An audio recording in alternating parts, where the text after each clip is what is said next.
From our Chicago studios, this is the Muslim News on Muslim Network TV. Assalamu alaikum, I'm Samana Siddiqui. Pope Francis has died at the age of 88, the Vatican confirmed on Monday. He passed away just hours after delivering an emotional Easter message calling for a ceasefire in Gaza. The message, read by Archbishop Diego Ravelli, condemned Israel's ongoing genocide in the region as a terrible conflict causing immense suffering to Palestinians. The Pope denounced attacks on civilians, hospitals, schools, and aid workers, saying it is not targets that are struck, but persons. He urged the world not to ignore the human cost of war. Palestinian theologian Munzer Isaac paid tribute, calling Pope Francis a true voice of compassion. He highlighted the Pope's demand for a full international investigation into Israel's genocide. Isaac questioned whether those mourning Francis would honor his legacy by standing with Gaza. Observers around the world noted Pope Francis will be remembered not only as a spiritual leader, but also as a strong voice for peace and justice. After briefly meeting Vice President J.D. Vance on Sunday morning, the Pope delivered his annual Easter address. He condemned unnamed political leaders who exploit fear to oppress marginalized communities, including immigrants and refugees. A Boston University professor has launched a hunger strike to protest the detention of a Tufts University student and what he says is the silencing of free speech on American college campuses. Environmental scientist Nathan Phillips stopped eating on April 15th. This was after university administrators repeatedly removed a Free Rumeysa banner from his office window. The sign referred to Rumeysa Öztürk, a Fulbright scholar and PhD student from Turkey at Tufts University. Öztürk was arrested last month by immigration agents near Boston after her F1 visa was revoked. Phillips said Öztürk's arrest and the university's removal of his protest banner reflect a broader crackdown on free speech, especially on voices supporting Palestine. Speaking to Anadolu News Agency, he likened Öztürk's arrest to an abduction and accused authorities of violating constitutional protections on speech and due process. He continues to work and teach while consuming only liquids and herbal teas. Phillips says his protest is not just about one student, but a growing climate of fear on campuses. Meanwhile, a federal judge has ordered Öztürk to be returned to Vermont by May 1st. She is currently in a Louisiana immigration jail. Her bail hearing is set for May 9th, with a petition hearing scheduled for May 22nd. In related news, the American Civil Liberties Union, or ACLU, has filed a class action lawsuit against the Trump administration. The suit challenges the mass cancellation of student visas without due process.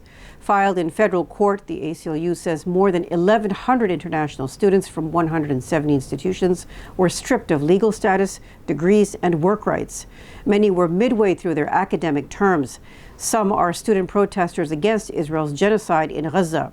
These students now face possible deportation, academic failure, and huge financial losses. Their lawyers say they were not given a chance to defend themselves before their visas were revoked, which is a violation of American legal norms. The Department of Homeland Security denies wrongdoing. Some students have obtained temporary legal protection in Wisconsin, Montana, and New Hampshire.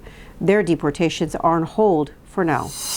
A Chinese AI-powered cancer detection tool has received a breakthrough device status from the U.S. Food and Drug Administration, or FDA. The Damo Panda model, developed by multinational tech company Alibaba, is designed to detect early-stage pancreatic cancer. The designation means it will now get fast-tracked for review and approval in the U.S. The deep learning model analyzes CT scans to find signs of cancer in asymptomatic patients. Researchers say the tool is 34% more sensitive than human radiologists. It was trained using scans from more than 3,000 pancreatic cancer patients and has been tested on 40,000 people. It identified 6 early cases, including 2 missed in routine checks. The Trump administration is planning to shut down nearly 30 U.S. embassies and consulates, with more than half located in Africa. An internal State Department document reveals that embassies in Lesotho, Eritrea, South Sudan, and the Gambia could be among those closed. U.S. consulates in Durban, South Africa, and Douala, Cameroon, are also on the chopping block, with operations possibly shifting to neighboring countries. The move is part of a broader push to slash the State Department's budget by almost 50%, including a 75% cut in foreign aid. The plan also targets posts in Europe and Asia, including embassies in Malta and Luxembourg.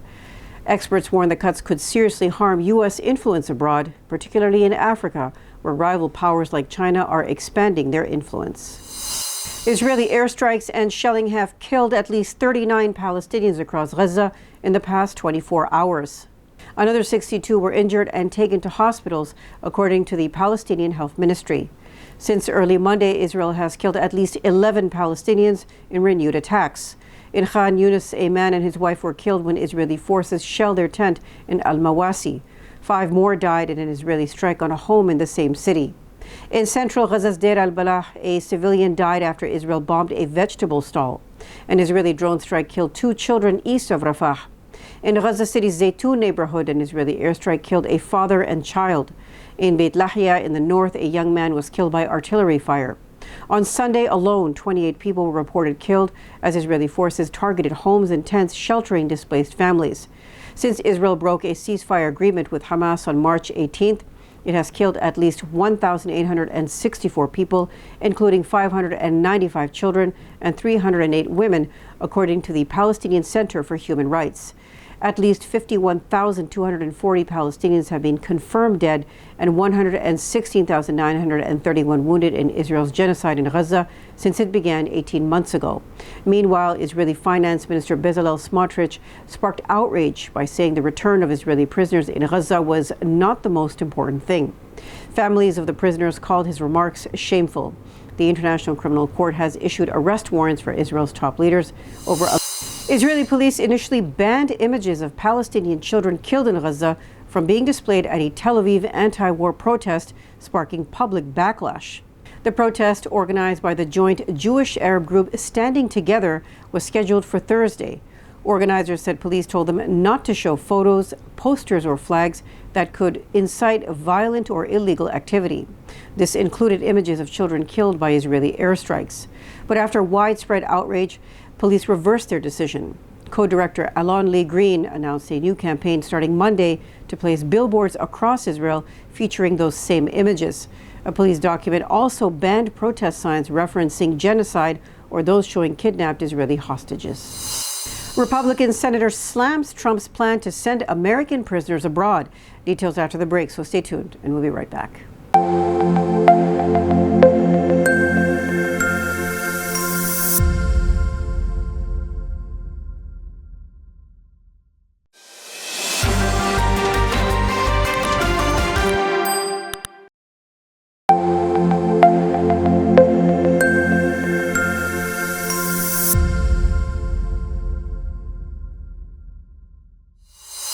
Republican Senator John Kennedy has pushed back against President Donald Trump suggesting sending violent American criminals to foreign prisons.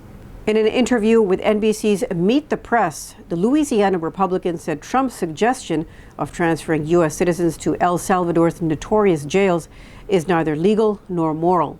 Kennedy said, "We have our own laws. We have the 8th Amendment. We should not send prisoners to foreign countries." The comments came after Trump met with El Salvador President Nayib Bukele last week and floated the idea of deporting violent American offenders to be locked up abroad. Trump said Attorney General Pam Bondi is examining whether such a move would be legally possible. But Kennedy was firm that the Constitution bars such treatment and it should not even be on the table. Experts have called the proposal extreme and potentially unconstitutional, while supporters argue it could deter violent crime. A Boeing 737 MAX jet meant for China's Xiamen Airlines has been flown back to the U.S. due to ongoing trade tensions. The plane landed at Boeing Field in Seattle after stops in Guam and Hawaii. It was among several jets stuck at Boeing's Zhoushan Center in China, awaiting final delivery. The return is linked to increased tariffs imposed amid an ongoing trade war between the U.S. and China, launched by President Donald Trump. It has made the aircraft more expensive. Italy's far-right leader Matteo Salvini has turned against Nutella, not over taste, but its ingredients. Speaking at a rally in Ravenna, Salvini declared he's boycotting the popular chocolate hazelnut spread after learning it contains Turkish, not Italian hazelnuts. The League Party chief, who once posted selfies enjoying Nutella, said his party is known for its Italians First slogan and push to defend local produce. Nutella is made by Ferrero, an Italian company based in Alba. But while the brand is Italian, it sources hazelnuts globally, including from Turkey, the world's top producer. Ferrero declined to comment. Experts note that Italy simply does not grow enough hazelnuts to meet Nutella's massive demand. The Trump administration is ramping up pressure on Harvard University, demanding full access to internal reports on anti-Semitism and anti-Muslim bias. In a letter to Harvard, the Department of Health and Human Services has asked for all task force reports since October 2023, published or not, and the names of those involved. Trump administration officials also want to interview those who helped prepare the reports. The administration is linking compliance to billions in federal funding. Harvard could lose more than $2.2 billion in grants and contracts if it does not meet White House demands. These include eliminating diversity, equity, and inclusion programs, banning masks at protests, enforcing merit-based hiring and admissions, and curbing faculty influence. Now, another $1 billion in federal health research funding is also at risk. The IRS is reportedly considering removing Harvard's tax-exempt status, and the administration is threatening to strip its ability to admit foreign students. Harvard has become a flashpoint in the Trump administration's broader crackdown on elite universities, which it accuses of promoting activism over academics. China has warned it will retaliate against any country that strikes trade deals with the U.S., which harm Beijing's interests. The warning comes amid reports that Washington is pressuring its allies to curb trade with China in exchange for tariff exemptions. The escalating trade war between the world's two largest economies now risks pulling in more nations. A Japanese delegation held talks in Washington last week, and South Korea is set to begin negotiations this week. Vice President J.D. Vance is on a 4-day visit to India, where he is holding talks with Prime Minister Narendra Modi. Since returning to the White House in January, President Donald Trump has imposed steep tariffs on Chinese imports. Other countries have faced similar trade penalties from the U.S. China has called these moves coercive and says it won't stay silent while the U.S. tries to isolate it economically. Beijing said countries choosing to appease the U.S. at China's expense will face consequences. In Indian-administered Kashmir, a sharp economic collapse has made the Hajj pilgrimage unaffordable for thousands. For the first time in decades, fewer than 5,000 residents in the Muslim-majority region have applied for the pilgrimage. That is a 48% drop from last year. The Hindustan Times reports that only 4,100 applications were received in 2025, down from more than 8,100 in 2024, and far below the 35,000 in 2017. The sharp fall is being blamed on the economic downturn that followed India's 2019 decision to revoke Kashmir's autonomy and merge it into the Indian Union. At the time, Prime Minister Narendra Modi promised economic revival, but 6 years later, jobs are scarce, incomes are shrinking, and travel costs have soared.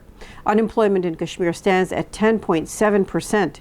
A recent investigation by Indian news outlet Article 14 found that Kashmir ranks highest in India for joblessness among both urban youth and women. Private investment has also declined, with less than half the inflow seen before 2019.